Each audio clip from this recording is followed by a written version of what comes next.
Hi, this is Lisa and Vanessa from Mindfulness-Based Achievement, the new MBA, teaching you how to lean in without burning out. We want to talk to you about the biggest myths around success, the myths that no one is talking about. We've seen these come up time and time again in the thousands of incredibly successful women we've had the honor of working with. And guess what? These myths are causing all sorts of unnecessary pain and suffering. But the good news is that by simply watching this video and becoming more aware of these common myths and just noticing when you're believing them and taking them as fact, you can actually start to unhook from their power. So let's get started. The first myth is that being busy is a sign of prestige. Being busy has become a badge of honor, or as I like to say, the new black. Have you recently asked someone, "How are you?" only to have them respond with, "So busy," or "crazy busy"? That might have even happened to you in the last 15 minutes. So let's get things straight. Being busy is not a state of being, though somehow we've come to use the word as a badge of honor and wear it with pride. But this is having all sorts of damaging effects. We've confused our sense of inherent value with busyness, and we believe that being busy is the same as being important.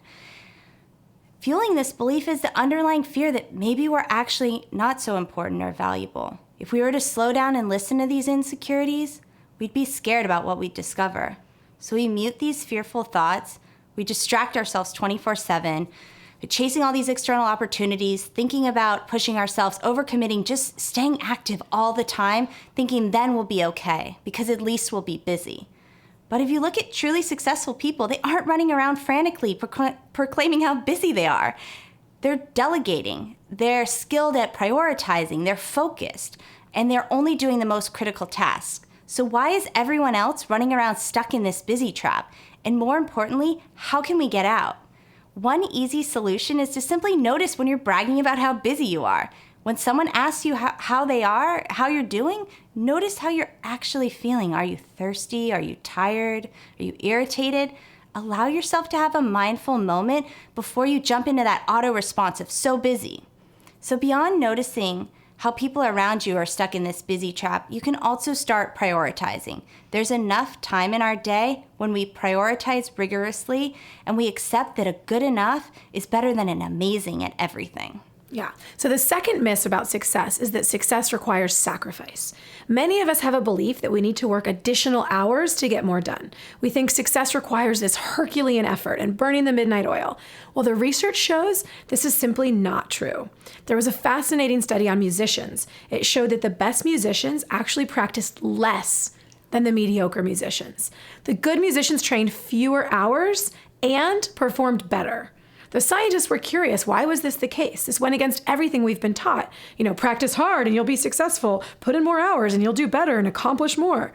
Well, as it turned out, when the researchers looked into it, the best musicians' days looked like they had peaks and valleys in the way they lived their days. So they would have intense periods of work and then intense periods of rest, and intense periods of work, intense periods of rest.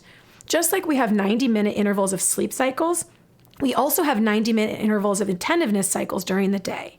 So if you can harness that and understand the importance of rest and relaxation before you move on, that's huge. Creativity and innovation don't come from coming in early, staying late, eating lunch at your desk, and never taking vacation. So now you know that there is a myth that working harder means being more productive, and this is not true.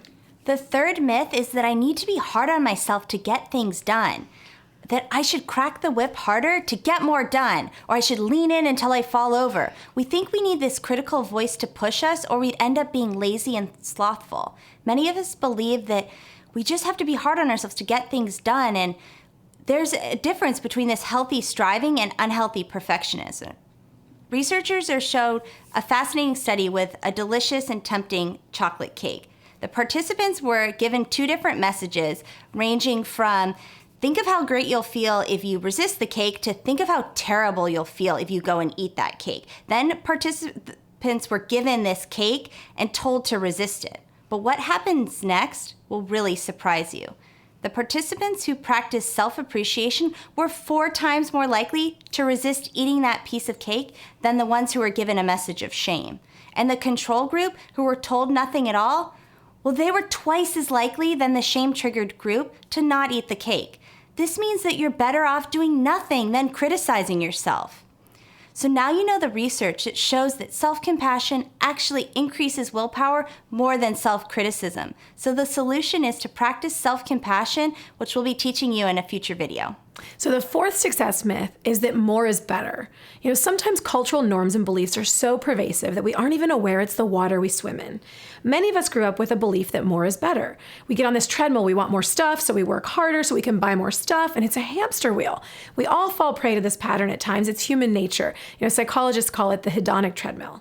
The thing is, the kick of owning a big house or a giant flat screen TV tends to be short-lived. It doesn't boost happiness long-term. So, we want to try to simplify our life if possible. And this philosophy of more is better has even applied to our home, where things like quality time with our kids, parents spend more time today with our kids than we ever have before, even when we compare mothers today to stay-at-home mothers in the 1950s. Enough is wonderful. So start to notice when you're clinging to more, when it doesn't really make you that much happier. It can help if you identify your values and then simplify, simplify, simplify. So you can start with cleaning out your workspace or a closet, or saying no to an extra commitment. The fifth myth is that success equals money and power. We live in a culture where success is narrowly defined, but it doesn't take into account some of the things that matter the most to us. If you were lying on your deathbed looking back in your life, what would you remember most? Chances are you'd have answers like love and family and the contribution that I made, the way that I made people feel. As Ariana Huffington likes to say, you've never been to a memorial service where someone said, Nancy was such a great employee. She increased market share by 34%. We need to regain our perspective and take control over our definition of success and expand this to include what really matters to us. Time with family, time to exercise, being creative, having a fulfilling life, and making an impact. We recommend you create a definition of success that's based on your values, and then you pursue that with strong conviction. You are always in the driver's seat, and you can make adjustments. So the sixth success myth is I want an A for effort. Often we fall victim to this myth when we over-prepare. So we all grew up being good students, following the rules, being praised for that. We're often still looking for that external validation rather than owning the intrinsic value of our work.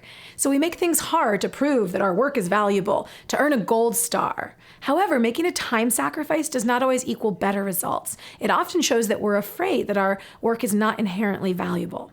So once you start to truly own the value of your contribution, you can stand in it confidently and find it easier to set boundaries, to leave work for a personal commitment, for example, and still succeed. So to recap, the 6 myths of success are: being busy is a sign of prestige, and 2, success requires sacrifice. 3, I need to be hard on myself to get things done. 4, success equals money and power. 5, more is better. And 6, I want an A for effort.